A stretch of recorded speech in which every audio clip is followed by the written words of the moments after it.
And welcome back to Fresh Take. My name is Jay. I'm KD. And we have our special guest. Found sound. What's going on, bro? I'm here, man. All right. I'm glad. Ready to get started? Yeah. Okay. You got to sound more confident than that. This episode, we're going to be talking about Game of Thrones recap.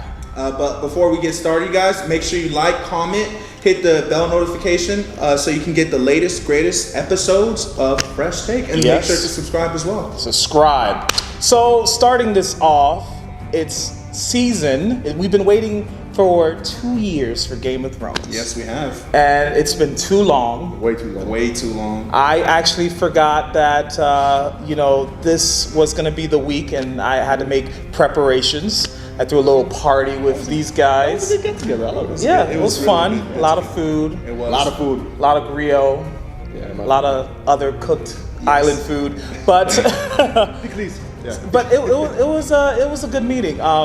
Game of Thrones, yes. I have to say, I feel like this episode was a little bit underwhelming. Underwhelming in the sense that it didn't click to me. It didn't click with me until the middle, and then the end it left me with a cliffhanger. I don't know. May I ask what you mean by click? Like, it didn't click to me. Like, I felt like it was like, hey, it's a family reunion. Who you introducing? Hey, there goes Tyrion. There goes Bran. There goes whoever. And like, I don't know about you guys. Can I say one thing? I personally think this was a perfect start. You're literally coming off a major cliffhanger in the last season, so why not? I really think it's more like a recap, reunion, and possibly a revolt. Yeah, I agree. You guys, with Profound Sounds, I think it was. I can see where you're coming from, where it's underwhelming for a season premiere of Game of Thrones, because usually Game of Thrones, the season premieres usually start off with a bang. Oh yeah. But I think because it had, it's a short season, and they want to get a lot of story out and save the big moments for some of the later episodes, because it's such a short season. That's why I can see where it was a little underwhelming. My top moments had to be, come on, you guys, when Jon Snow and Arya reunited. That was heartfelt, man. That was very heartfelt. I looked at that, I was like, are you really starting off that way? When they like switched it up, it was really like... I was like 10 years in the making, literally. That was 10 years, because they hadn't seen each other since... do you know how to use the sword? Make sure to stick them with the pointy end. That was the last time they were on camera together, all the way back season 1. Yeah, can I say one thing? Maybe not action-wise, action-packed, but definitely you notice a lot of the emotions start to strike, like dramatic emotions. Like, for instance, the Arya and Jon Snow, the Sansa stare down to Daenerys. Oh my gosh. You felt that. But the best one has to be the very end. When with the feel, kid? With Bran staring straight at Jaime Lannister. Gosh. I felt that. Did you see how it ended on a cliffhanger? Boy. I felt like this season premiere, you guys, was a callback to the pilot episode, the very first episode, and how it ended with Bran at the time getting pushed over by Jaime. This episode also ended with Bran and Jaime with that kind of icy stare down. Yeah. Because, Jaime's on this whole redemption thing, and so it's like he's redeeming himself of his former self. Call it scripted, but you can feel like somebody just looking directly at you, and your back of your neck hair stand up. That heat. And then you just like look back and you're like, oh man, it was pretty intense. pretty impactful. Yeah. You know what I noticed though? To go back on the episode, the intro of how they were more involved into like what was going on when they were showing you the wall was broken, and I loved how they played with the animation into that. And I feel like Game of Thrones, each season, if you like don't pay attention to the intro music, and not only the music but just the animation, it kind of tells you a little bit of like it's a red herring. It tells you what's going to happen. I think that the intro, you guys, was a play on the White Walkers' perspective on going into Westeros, because you see how it started with the wall breaking down, and then the last hearth, going into Winterfell. So what we're looking at in the intro is what the Night King is looking at as he's going down his path into eventually that big episode where there's going to be the fight with so much like stir to see the final showdown, which is very, very, very impactful. Look, for a second, I like to say let's talk about some of the characters. You mentioned Arya meeting Jon. You're missing Jaime meeting. Like basically encountering people. I have Sansa and Daenerys. Yes, Can't forget that was a good one.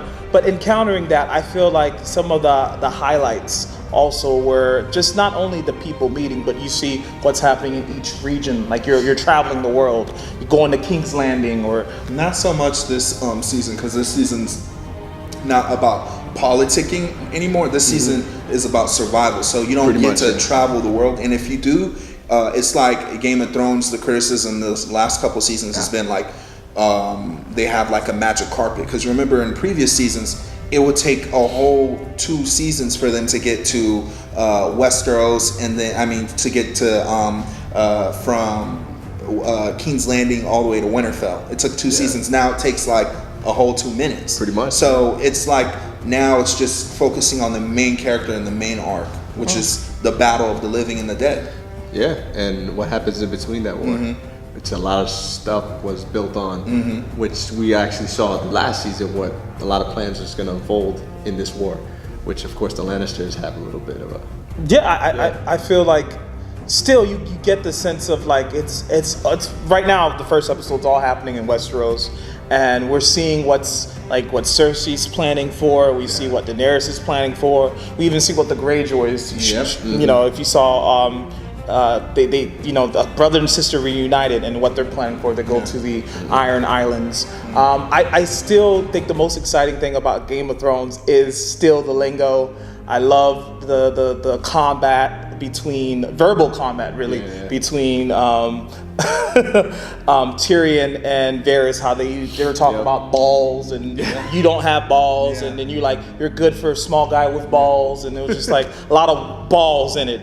Playful banter, but it was like showing who had the better comeback. And I love that, because in the characters we know these characters, and it's so fun to watch them interact with each other that you're forgetting that they're actors acting it, and you just enjoy like just the mention of like, hey, remember what I said to you, and then going on to that. Hey, Profound Science, I got a question for you, bro. Go ahead, my man. What is some of the foreshadowing scenes that you picked up on that is gonna have a big payoff towards the end of the season? Well, for one, I don't think it's more like foreshadowing. It's more like the encountering and seeing how it goes. For instance, the Hound and Arya, they meet up after what happened. But you see, it's like, would you see the same thing happen again during war, where she leaves him to death, or will she take the chance to be like, he did help me out, and I'm not gonna be this cold. The word that he said to her, what he said to her.